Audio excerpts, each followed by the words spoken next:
বাংলাদেশে নিযুক্ত ভারতের হাই কমিশনার প্রণয় ভার্মা বরাবর স্মারকলিপি দিয়েছে বিএনপির ৩ অঙ্গ সংগঠন যুবদল, স্বেচ্ছাসেবক দল ও ছাত্রদল।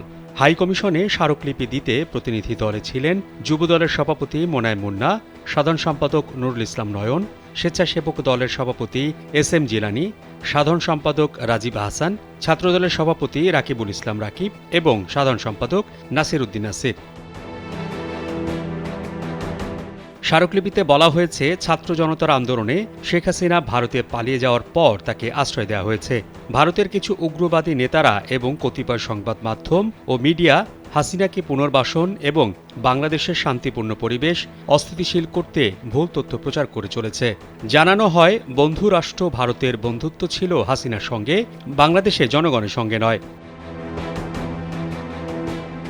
স্যান্ডেলিনা সো, রূপচর্চায় আভিজাত্য।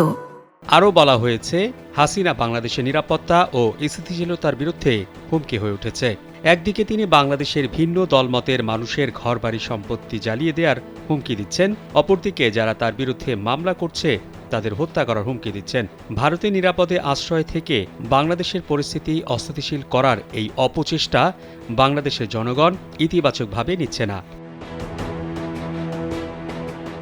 স্মারকলিপিতে বলা হয়, ইসকন থেকে বহিষ্কৃত নেতা চিন্ময় কৃষ্ণ দাসকে গ্রেফতারের প্রতিবাদে উগ্র হিন্দুত্ববাদী হাজার হাজার মানুষ যখন বাংলাদেশ সহকারী হাই কমিশনে হামলা করেছিল, তখন নীরব দর্শকের ভূমিকা পালন করেছে ভারতের আইনশৃঙ্খলা রক্ষাকারী বাহিনী।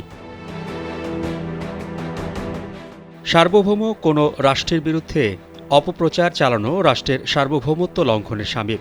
আমরা আশা করি বাংলাদেশের বিরুদ্ধে অপপ্রচার, অপতথ্য বন্ধ করতে ভারতীয় সরকার কার্যকর ব্যবস্থা গ্রহণ করবে।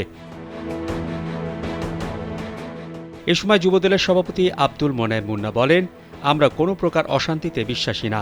তিনি বলেন, বাংলাদেশের মুসলমানরা শান্তিপ্রিয়, তারা অত্যন্ত ধৈর্যশীল, আমরা আগ্রাসীতে বিশ্বাসী নই।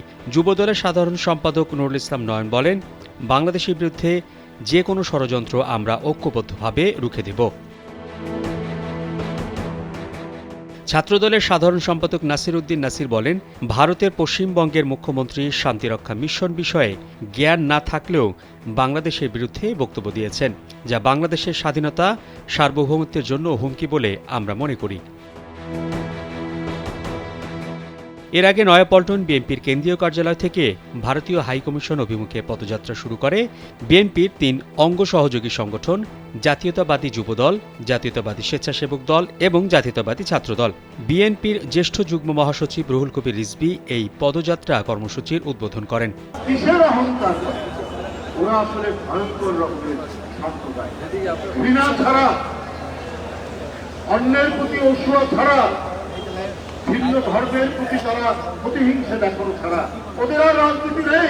মোহাম্মদ শাহাবুদ্দিন মাহতাব, কালবেলা।